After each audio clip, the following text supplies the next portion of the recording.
ഓ ഇതാണോ വീട്? എത്രയായി? അയ്യോ അതെന്തിരി കൂടുതലാ ചേട്ടായി. മീറ്റർ കാശടപ്പാ. ഓ അതെന്നാ ഒരു മീറ്ററാ ചേട്ടായി. ശരി. ഹലോ വരണം വരണം. ഹലോ. അയ്യോ വാ വാ. തബല കഴിക്കാൻ. അയ്യോ ഇത് തബലയല്ല ഗിത്താറാ ചേട്ടായി. ഒരുത്തനങ്ങോട്ട് കേറിപ്പോയിട്ടുണ്ട്. ഇത് ഇങ്ങനെ എന്താ ചെയ്യാൻ പോകുന്നേ? അവരവിടെ എന്ത് വേണമെങ്കിലും ആവട്ടെ, നമ്മളത് മൈൻഡ് ചെയ്യണ്ട. വേണ്ട ഏഞ്ചൽ, വെറുതെ എഡിയുടെ വാശി കൂട്ടണ്ട. അയാളൊക്കെ ഏത് ലെവൽ വരെ പോകുന്നൊന്നും പറയാൻ പറ്റില്ല. Hello police station. Simon sea foods. Simon സാറോ? പിന്നല്ലാതെ ഒറ്റയ്ക്ക് പോണ്ട, കൂടെ വരാന്ന് പുള്ളി പറഞ്ഞതാ. ഞാനാ പറഞ്ഞ വേണ്ടാന്ന്. ഈ അഡ്രസ് ഒക്കെ കണ്ടുപിടിക്കാൻ ഒക്കത്തില്ലേ, പിന്നെ നമ്മളൊക്കെ എന്നെ അതിന് ആണായിട്ട് ജനിച്ചത്. അതിനായും എനിക്ക് ഈ ലോഡ്ജും ഹോട്ടലും ഒന്നും പറ്റത്തില്ലാന്നേ. വീടാവുമ്പോ നമ്മുടെ ഇഷ്ടത്തിനാവാലോ. ചേച്ചിക്ക് എന്നെ ഇഷ്ടമായോ? ഇനി ഞാനുണ്ടാവും കുറെ നാള് നിങ്ങളുടെ കൂടെ. പാക്കേജ് ആണോ? ആ അങ്ങനെയും പറയാം. പക്ഷെ എനിക്കും എടുക്കുമ്പോ ആ നിമിഷം ഞാൻ എന്റെ വീട്ടിലേക്ക് പോകും. അതിപ്പോ നമ്മളമ്മീ റേറ്റിന്റെ കാര്യങ്ങളൊക്കെ പറഞ്ഞു. ഓ അതൊക്കെ നിങ്ങൾ സൈമച്ചാനായിട്ട് ആലോചിച്ച് തീരുമാനിച്ചോന്നേ. അല്ല ഇങ്ങനെ ഒരു ചേട്ടൻ ഇവിടെ ഉള്ള കാര്യം ഞാൻ പറഞ്ഞില്ലായിരുന്നല്ലോ. ഞാൻ അങ്കിളാണേ, വല്ലപ്പോഴും ഒക്കെ ഇങ്ങനെ വന്നും പോയി. അല്ല എന്റെ മുറി എവിടെയാ? ഒന്ന് കുളിച്ച് ഫ്രഷ് ആയിട്ട്. ധൃതി വെക്കലേ എന്റെ മോനെ, പാക്കേജ് അല്ലേ, സമയമുണ്ട്. കൊച്ചു കള്ള.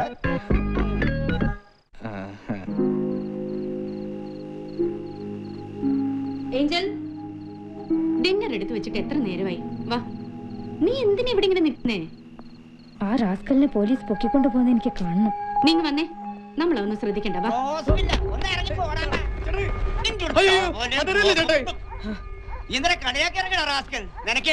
ഞാൻ പറഞ്ഞല്ലോ ചേട്ടാ, ഓട്ടോക്കാര് പറ്റിച്ച പണിയാ. ഞാൻ ഈ റോസ്വില്ല അന്വേഷിച്ചു വന്നു. ആ കാണുന്നത് റോസ്വില്ല. ഓ ഈ ഓട്ടോക്കാരുടെ ഓരോ പരിപാടി. മേലെ ഈ ഏരിയ കണ്ട അടിച്ചിന്റെ പോടാ വിശ്വാസേ. അവിടെ ഒന്നല്ല മൂന്നെണ്ണം ഉണ്ട്, കൊണ്ടുപോയി തിന്നെ. ആകെ പെട്ടൂന്ന് പറഞ്ഞാ മതിയല്ലോ. റോസ്വില്ലിലേക്കാ പോണ്ടേ 100 വട്ടം ഞാൻ ആ ഓട്ടോക്കാരനോട് പറഞ്ഞ. അയാള് പറ്റിച്ച പണിയാ. വീട് മാറി കേറിന്നേ. എന്താ എന്താ കാര്യം? ഞാനിവിടെ താമസിക്കാൻ വന്നതാ. സൈമച്ചാനെ എന്നെ ഇങ്ങോട്ട് പറഞ്ഞു വിട്ടെ. ഇച്ചാൻ ഫോൺ ചെയ്ത് പറഞ്ഞില്ലായിരുന്നോ? ഇല്ലേ ഈ രാത്രി ഞാൻ അങ്ങോട്ട് പോവാനാ.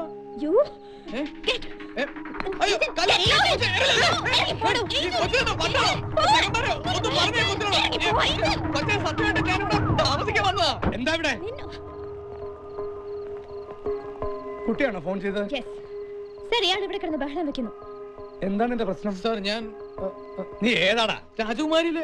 രാജകുമാരി ഓരോ വിടക്കൾ ഇറങ്ങിക്കൂടി മനുഷ്യന് പണിയുണ്ടാക്കാൻ.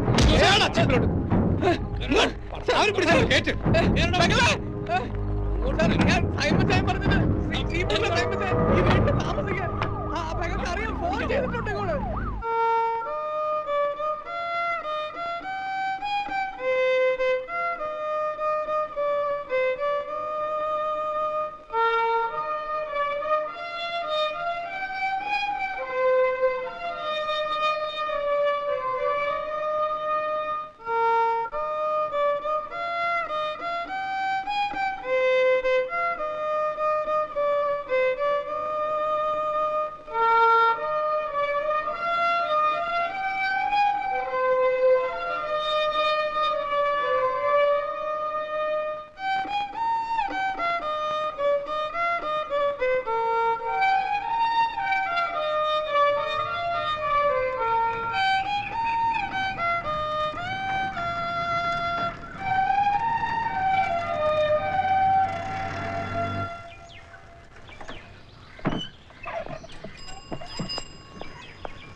ബർത്ത്ഡേക്ക് കേക്ക് വാങ്ങി കട്ട് ചെയ്യാം.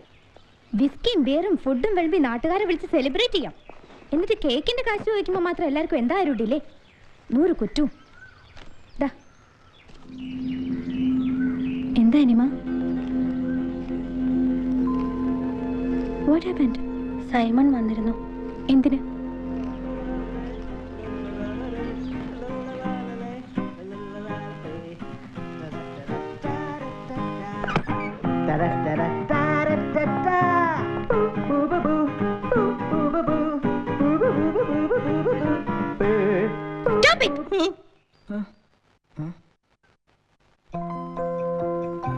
ഹലോ, ഞാൻ എബി, സൈമൺ സീ ഫുഡ്സിലെ സൈമച്ചായം പറഞ്ഞിട്ട് മനസ്സിലായില്ലേ?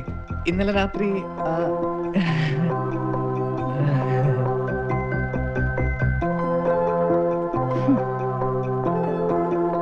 ഹലോ, പരിചയപ്പെട്ടില്ലല്ലോ. ഹലോ, ഇതെന്നെ പോകാന്നേ. ഹലോ, ഞാൻ ഒന്ന് പറയട്ടെ. ഒന്ന്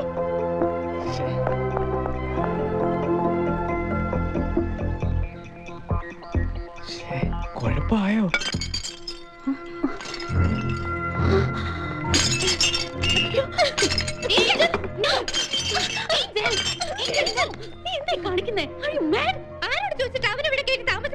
പിന്നെ സൈമണോട് നമ്മൾ നോ പറയണോ? ഇതിപ്പോ അയാളുടെ വീടാ. നിന്റെ ഡാഡി അയാൾക്ക് പണയം വെച്ച വീട്. നിനക്കതറിയാലോ. കാശ് ചോദിക്കാനും നമ്മളെ ഇവിടുന്ന് ഇറക്കി വിടാനും കാലം എത്രയായിട്ട് സൈമൺ വരാതിരുന്നത് അയാളൊരു ജെന്റിൽമാൻ ആയതുകൊണ്ടാ. നമ്മുടെ സിറ്റുവേഷൻ അറിയാവുന്നതുകൊണ്ടാ. ആ സൈമൺ വന്ന് നിർബന്ധിക്കുമ്പോ നോ പറയാൻ ഞങ്ങൾക്ക് എങ്ങനെ കഴിയും? Tell me, നിങ്ങൾക്ക് എന്താ? പുറത്തിറങ്ങി ആളുകളെ ഫേസ് ചെയ്യേണ്ടത് ഞാനാ. ആകെ അല്പം സ്വസ്ഥതയുള്ളത് ഈ വീട്ടിലാ. അത് കളയാൻ ആര് പറഞ്ഞിട്ടായാലും അങ്ങനെ ഒരുത്തൻ ഇവിടെ വേണ്ട. ഞാൻ സമ്മതിക്കില്ല. എനിക്കറിയാം എന്താ ചെയ്യേണ്ടതെന്ന്. അനിമ, അനിമ, അനിമ, അനിമ, അനിമ, ഏഞ്ചൽ, അനിമ, ഏഞ്ചൽ, അനിമ, അനിമ, അനിമ, നീ പോയി ഡോക്ടറെ വിളിക്ക.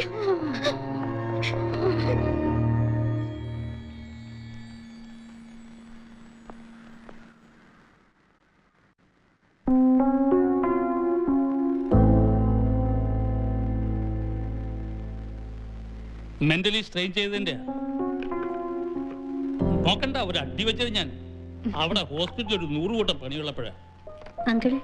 ആ, താങ്ക് യു. ആ, എന്നിട്ട് എവിടെ? അയാളുടെ മുകളില് ഞാൻ കണ്ട് സംസാരിക്കണോ സൈമനോട്? വേണ്ട, അവനെ ഇവിടെ നിർക്കാൻ ഞാൻ മാത്രം മതി. വെറുതെ വേളത്തിനും നിൽക്കണ്ട. അങ്ങനെ ഒരു പോർഷൻ ഈ വീട്ടിൽ ഇല്ലാന്ന് കരുതിയാൽ മതി. എന്തിനും ഏതിനുള്ള നിന്റെ ഈ എടുത്തുചേട്ടം ഉണ്ടല്ലോ, അതാണ് പ്രശ്നം ഉണ്ടാക്കുന്നത്. ആ, വളരെ പ്രധാനപ്പെട്ട ഒരു കാര്യം എനിക്ക് പറയാനുണ്ട്. ആലോചിച്ച് മറുപടി പറഞ്ഞാൽ മതി. 3 പേരോടും കൂടെ പറയുന്നേ.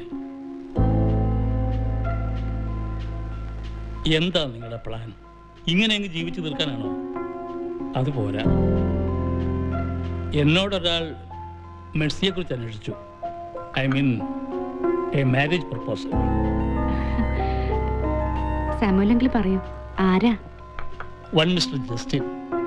ആളൊരു വിഡോവറാണ്.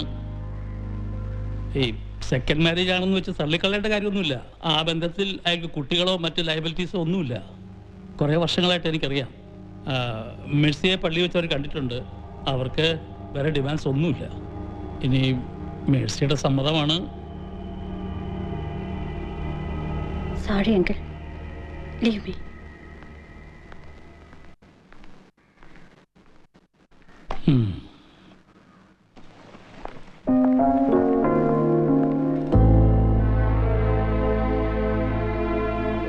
മെസ്സിമ, നീ വെറുതെ ഇരി. മെഴ്സിമ പ്ലീസ്. നോ ഏഞ്ചൽ, എൻ്റെ മാരേജ് കഴിഞ്ഞതുകൊണ്ട് നമ്മുടെ പ്രോബ്ലംസ് ഒക്കെ സോൾവ് ആവോ? വരുന്നയാള് നിന്റെ പപ്പയെ പോലൊരു ക്യാരക്ടർ ആണെങ്കിലോ? അതെല്ലാരും അങ്ങനെ ആവണമെന്നുണ്ടോ? ഐ നോ, ബട്ട് ഞാൻ ഇവിടുന്ന് പോയാ വയ്യാത്ത അനിമയെ കൊണ്ട് തനിച്ച് നീ എന്ത് ചെയ്യും? ഏഞ്ചൽ, ഇനി നിനക്കാണൊരു ലൈഫ് ഉണ്ടാവേണ്ടത്. എനിക്കും അനിമയ്ക്കും ഇപ്പൊ അങ്ങനെ ഒരു ഡ്രീമേ ഉള്ളൂ.